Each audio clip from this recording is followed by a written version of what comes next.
আসসালামু আলাইকুম, আশা করি সবাই ভালো আছেন। আজকে আবারও হাজির হয়ে গেলাম একটি এমব্রয়ডারি নেক ডিজাইন নিয়ে। এই ডিজাইনটি সম্পূর্ণই অর্গানজা কাপড়ের উপর তৈরি করা। এখন এই ডিজাইনটি কাপড় থেকে কাট আউট করব। সবচেয়ে সহজ পদ্ধতিতে ঘরে থাকা কিছু উপকরণ দিয়ে কিভাবে এই ডিজাইনটি আমি কাট আউট করি চলুন আপনাদেরকে দেখাই। এখানে আমি একটি আগরবাতির মাথায় আগুন ধরিয়ে নিয়েছি আর এটি দিয়েই আমি ডিজাইনটি কাট আউট করব। প্রথমে ডিজাইনের কাপড়টিকে সুন্দরভাবে সোজা পাশে মেলে নিতে হবে। তারপর আমাদের ডিজাইনটির যে বর্ডার লাইন রয়েছে তার পাশ দিয়ে খুবই আলতোভাবে আগরবাতিটি ঘুরিয়ে নিয়ে যেতে হবে। আমি কিভাবে কাজটি করছি খেয়াল করুন। আপনারা ভিডিওটি মনোযোগ দিয়ে একবার দেখলে কাজটি করে নিতে পারবেন।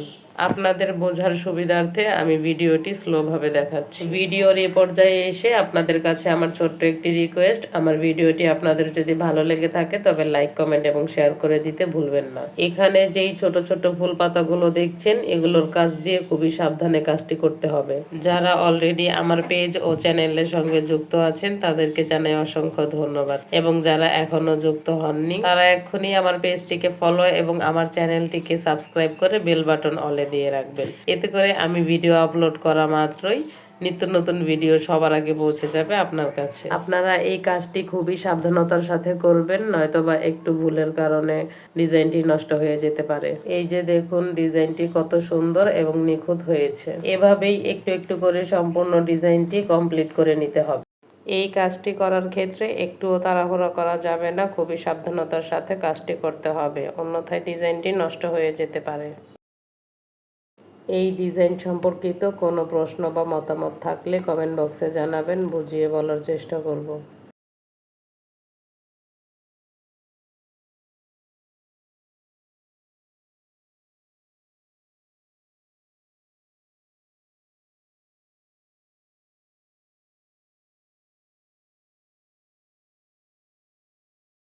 এই যে আমাদের নেকলেসটি কাট আউট করা কমপ্লিট হয়ে গেছে, দেখুন কতটা ফিনিশিংয়ের সঙ্গে কাজটি কমপ্লিট করা হয়েছে।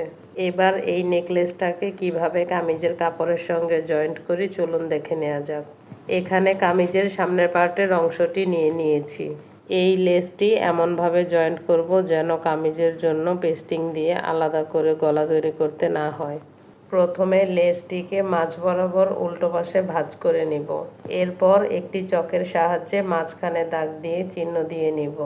এবার মাঝখান থেকে আমাদের গলার মেজারমেন্ট অনুযায়ী দুই পাশে চিহ্ন কেটে নিব। আমি এখানে সম্পূর্ণ গলার মাপটি নিয়েছি 5.5 ইঞ্চি, যা 2 ভাগে 3.25 ইঞ্চি হয়।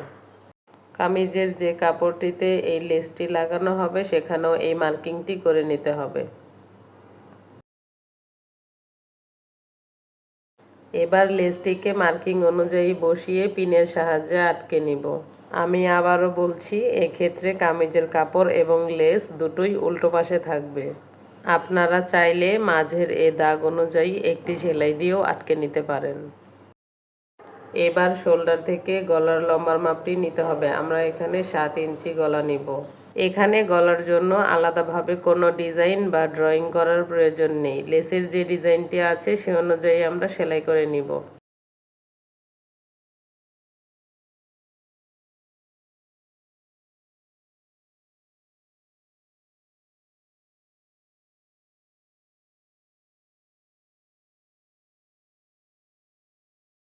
এই যে আমরা গলার অংশটি সেলাই করে নিয়েছি, এখন পিনগুলোকে খুলে নিয়ে গলার অংশটি কেটে নিব।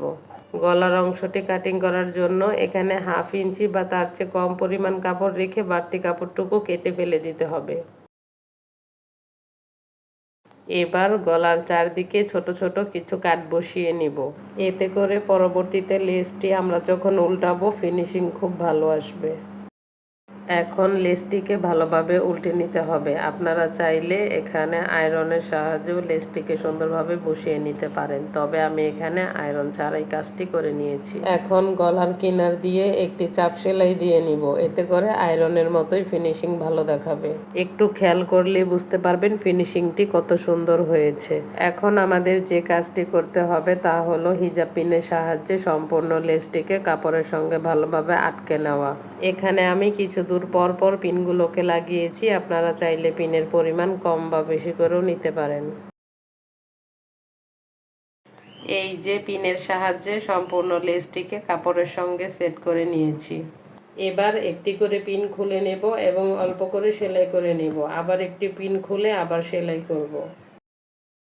আমি কাজটি কিভাবে করছি আপনারা ভিডিওটি একটু মনোযোগ দিয়ে দেখলে বুঝতে পারবেন। আমি এখানে সেলাইগুলো যতটা সম্ভব কিনার দিয়ে দেওয়ার চেষ্টা করছি এবং প্রত্যেকটা ডিজাইনের শেপ অনুযায়ী ঘুরিয়ে সেলাইগুলো দিচ্ছি। এতে করে কাজটি করতে কঠিন মনে হলেও পরবর্তীতে ফাইনাল লুক খুব সুন্দর আসবে। সেম একইভাবে আমি সম্পূর্ণ ডিজাইনটি কমপ্লিট করে নিয়েছি। আমার দেখানো নিয়মে যদি আপনারা কাজটি কমপ্লিট করে থাকেন তবে অবশ্যই কাজের মধ্যে প্রফেশনাল লুক আসবে। আজ এ পর্যন্তই। সবাই ভালো থাকবেন, সুস্থ থাকবেন। আল্লাহ হাফেজ।